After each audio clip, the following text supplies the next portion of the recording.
चौधरी रियाजुल हक साहब। जनाब। जनाब अली, बहुत शुक्रिया जनाब स्पीकर, आपने मुझे मौका फराहम किया कि मैं बजट 2022-23 पे अपने ख्यालात का इजहार करूं।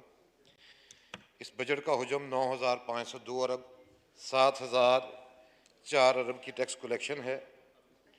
इसमें सबसे मज़े की बात जनाब स्पीकर जो है वो ये है कि डायरेक्ट टैक्सेशन में हमने 2,558 अरब रुपये और इनडायरेक्ट के लिए 4,431 अरब रुपये इनडायरेक्ट टैक्सेशन से होगी इसकी आमदन। इसमें मैं बाद में बात करता हूँ। कर्ज की अदायगी के लिए 3,950 अरब रुपये रखे गए हैं। दिफाई अखराजात के लिए 1,523 अरब रुपये। बजट खसारा हमारा 2,500 अरब रुपये होगा। जिन हालात में ये बजट दिया गया रूस और यूक्रेन की जंग के बाद, अच्छा इसमें जनाब स्पीकर 2,460 अरब रुपये 3,950 रुपये कर्ज की अदायगी के लिए भी रखे गए। जिन हालात में ये बजट पेश किया गया है कोरोना के आफ्टर इफेक्ट्स अभी गए नहीं थे कि रूस और यूक्रेन की जंग के एक नई तबाही, मुआशी तबाही इस पूरी दुनिया में आ गई। इसमें कोई दो राय नहीं कि इन हालात में ये बजट मुनासिब है। वो पूरा मुल्क इस वक्त महंगाई की एक लपेट में है और मुआशी सूरत हाल शायद 75 सालों में पाकिस्तान की इतनी बुरी नहीं थी जो आज है।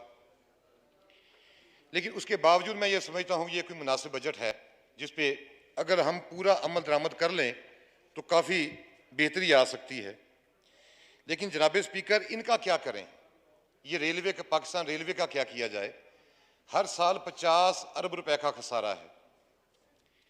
PIA लगभग 100 अरब रुपए का सालाना खसारा कर रही है और हमारे एनर्जी सेक्टर में 700 से 800 अरब रुपए का सालाना खसारा है।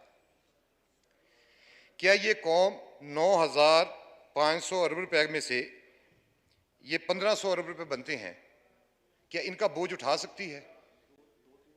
इस पे हमें कोई बोल्ड फैसले नहीं करने चाहिए। हमारा दावा है कि हमने अपनी सियासत दाव पे लगाई है। इस हुकूमत ने, PDM की इस हुकूमत ने अपनी सियासत दाव पे लगा के रियासत को बचाने की कोशिश कर रहे हैं। मैं यकीन मानता हूं कि ये बिल्कुल ऐसे ही है। लेकिन क्या हमें कोई बड़े फैसले और नहीं करने चाहिए? ये जो 700-800 अरब रुपए का हमारा डिस्कोज खा जाता है, सर्कुलर डेट बढ़ता है, इस पर कोई बड़ा फैसला करने की जरूरत नहीं। ये कब तक लिंगर ऑन करते रहेंगे हम जनाब स्पीकर? मैं हुकूमत वक्त से भी और इस हाउस से भी इल्तिजा करूंगा कि इस पर कोई बड़ा फैसला किया जाए। ये जो ब्लीडिंग है इसको रोका जाए, वरना ये हमें ले डूबेगी, इस मुल्क की माशत को ले डूबेगी। जनाब स्पीकर, IMF प्रोग्राम हमारा 17वां IMF प्रोग्राम है। दुनिया में कितने ममालिक हैं जो 2 से 3 IMF प्रोग्राम करने के बाद तरक्की की मनाजिल तय कर गए और दोबारा वहां पर नहीं गए? हम हर 3 साल बाद वहां क्यों जा रहे हैं? क्या इस हाउस को यह सोचने की बात नहीं? क्या ये आपकी और मेरी जिम्मेदारी नहीं? क्या हम इस 22 करोड़ आवाम को जिम्मेदार नहीं, जवाबदेह नहीं है? अगर ये हाउस जवाबदेह नहीं जनाब, इस पर कौन जवाबदेह है? खुदारा इस पे लिए हमें कोई ना कोई बेहतर फैसले करने की जरूरत है। सब्सिडीज खत्म करें। हम कौम से सच कब बोलेंगे जनाब स्पीकर? हमारा तो, हम कौम को यही बताना नहीं चाह रहे कि हम जो हमारा खसारा है बजट का वो बहुत ज्यादा है और हम इस पे काबू पाने में नाकाम हैं। अभी मेरी बहन ये कह रही थी कि टीवी प्रोग्राम से पता चला कि 10 दिन के ज़खायर रह गए हैं, 15 दिन के ज़खायर रह गए हैं। ये कब तक ये चलेगा जनाब स्पीकर? खुदारा कोई बड़ा फैसला कीजिए, कोई बड़ा डिसीजन लीजिए। इन जो ब्लीडिंग है इसको रोकिए। इसमें कोई दो राय नहीं जनाब स्पीकर, ये दुनिया के ये रिसेशन जो आ रहा है, ये दुनिया की, ये 100 साल बाद दोबारा एक कोरोना की सूरत में अजाब आया, उसके बाद रशिया और यूक्रेन की जंग, बुलंद तरीन तरीके की कमोडिटीज़ की प्राइसेस हैं। लेकिन उसके बावजूद हमारी इकोनॉमी में इतनी सख्त तो होनी चाहिए कि हम इसको थोड़ा सा शॉक एब्जॉर्बर के तौर पे काम कर सकें। अभी 3 माह नहीं गुजरे, 4 माह नहीं गुजरे और हमारे शॉक्स खत्म हो गए। जनाब स्पीकर, मैं इससे सबसे बड़ा, इससे बढ़ के जो अभी चले, ये तो जनाब स्पीकर 2-3 माह में इंशाअल्लाह ताला ये मामला सेटल हो जाएंगे, हम इससे निकल जाएंगे। लेकिन सबसे बड़ा मसला जो इस मुल्क को आने वाले वक्त में है वो पानी की कमी का शिकार है जनाब स्पीकर। जब यह पाकिस्तान बना तो 5,600 क्यूसिक पर कैपिटा हमारे पास पानी था, और आज हमारे पास 600 क्यूसिक पर कैपिटा पानी भी नहीं। 40 मिलियन एकड़ फीट पानी की कमी का शिकार ये मुल्क, जो जिसकी तरक्की का दारोमदार हमारा ज़राअत पे है। 20.2 मिलियन एकड़ रकबा पानी की कमी की वजह से गैर आबाद है, जिसे हमें हर साल 10 से 12 अरब डॉलर की आमदन हो सकती है। उसके लिए हम कोई एफर्ट नहीं कर रहे। 91 का अकॉर्ड एक तारीखी दस्तावेज है। इस दस्तावेज में पानी की तकसीम का एक फार्मूला तय किया गया। 114 मिलियन एकड़ फीट पानी को इन चारों सूबों के इस्तेमाल के हवाले से, जमीन रकबे के हवाले से तकसीम कर दिया गया। लेकिन आज भी 30 साल बाद, 31 साल बाद हम 3 टियर फार्मूले पे अमल पैरा हैं, जिससे हमारा वफाकी इकाइयों में हमारी ट्रस्ट डेफिसिट बढ़ता जा रहा है। 13 मिलियन एकड़ फीट के पानी के रिजर्वायर हैं, जो हमारे जैसे मुल्क के पास कम से कम 33 मिलियन एकड़ के होने चाहिए। हम कंसेंसस नहीं कर पा रहे जनाब स्पीकर, कालाबार डैम पे, दूसरे डैम्स पे, और उसकी हालत ये है कि फूड इनसिक्योरिटी का शिकार होते जा रहे हैं। मैं यहाँ पे अपनी हुकूमत से और अब इख्तियार से इस हाउस से ये कहना चाहता हूँ जनाब स्पीकर, कि खुदारा इस वक्त कोई बड़े फैसले कीजिए, इस मुल्क को इस दलदल से निकालिए, और हमारे जो इकाइयाँ हैं वफाक की, इसको इस लड़ाई से बचा लीजिए। अभी हमने पाकिस्तान में जनाब स्पीकर 38%, इस साल 38% पानी की कमी का शिकार है। 97 मिलियन एकड़ फीट हमारे पास पानी है और 38% हमारे पास शॉर्टेज है।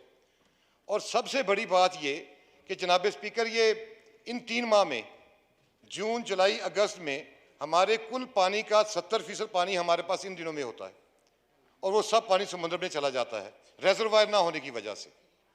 अगर ये हम 20.2 मिलियन एकड़ रकबे को आबाद कर लें तो 12 अरब डॉलर की इस मुल्क को सालाना आमदन है। 1 अरब डॉलर के लिए हम 2 माह मिन्नतें करते हैं इसकी IMF की, और उनकी तमाम शराइतें मानने के लिए तैयार हैं, और अपने वसाइल इस्तेमाल करने के लिए हम कोई काम करने के लिए तैयार नहीं हैं। जनाब स्पीकर, पानी के इस मामले पर मैंने कोई जो कमेटी गई थी बराजिस पे, उस कमेटी का मैं हिस्सा रहा हूँ। मेरी तंज तजावीज़ हैं, मैंने अपना स्टैंडिंग कमेटी में भी दी थी। ट्रस्ट डेफिसिट ख़त्म करने के लिए तमाम बराजिस का जो कंट्रोल है वो वापडा को दे दिया जाए। सिंध का जो शेयर है हमारे किट्टी में, वो उसको उनकी नहरों में उनके इंडेंट के मुताबिक दिया जाए। इसी तरह पंजाब में भी। और टेलीमीट्री सिस्टम, जनाब स्पीकर, हम टेलीमीट्री सिस्टम पे ही आज तक इत्तेफाक नहीं कर पाए। हमारे मुल्क में कोई पानी पे माइश के लिए टेलीमीट्री सिस्टम आज तक नहीं है। आज 75 साल बाद अब 7 मुकामात पे आने वाले एक कुछ 6 माह में ये सिस्टम इंस्टॉल होने जा रहा है। अल्लाह करे ये कामयाब हो जाए और हम बाकी मुकामात पे भी ये लगाने में कामयाब हों। इससे ये कम से कम हमारा जो ट्रस्ट डेफिसिट है, जो अपने सूबों में आपस की लड़ाई है, इसमें काफ़ी हद तक कमी आएगी और इसमें कोई लोगों का एतमाद भी बनेगा। वाटर कंजर्वेशन पॉलिसी, जनाब स्पीकर, पॉलिसी हम बना तो लेते हैं, उस पर अमल दरामद नहीं करते। पंजाब ने जो वाटर कंजर्वेशन पॉलिसी पे अमल दरामद किया है, बाकी सूबों को भी उस पर करने की ज़रूरत है। अभी मेरी बहन बलूचिस्तान का मामला यहाँ पे उठा रही थी। हमारे टोटल किट्टी में उनका कोई 12 मिलियन एकड़ फीट पानी बनता है, और हम उन्हें 3 मिलियन एकड़ फीट पानी देने के लिए तैयार नहीं है।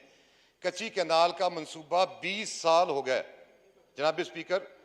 1997 में उसकी फिजिबिलिटी बनी, 2000 में शुरू हुआ और 2020 में उसका फेज़ 1 मुकम्मल हो रहा है, 2022 में, 22 साल बाद। अभी जिससे 52,000 एकड़ रकबा आबाद होगा। इसके बाद फेज़ 2 और फेज़ 3 मुकम्मल होना है, और इस पर टोटल लागत हमारी 80 अरब रुपए। ये हमारा हाल है हमारे अपनी इकाई के साथ, बलूचिस्तान के साथ। मैं गुजारिश करूंगा कि इस बजट में उस प्रोजेक्ट के लिए, कच्ची कैनाल प्रोजेक्ट के लिए वाफर फंड रखे जाएं, और फेज़ 2 को जल्दी से जल्द मुकम्मल करके वहाँ की उनकी ये जो मुश्किलात हैं पानी के हवाले से वो दूर की जाएं।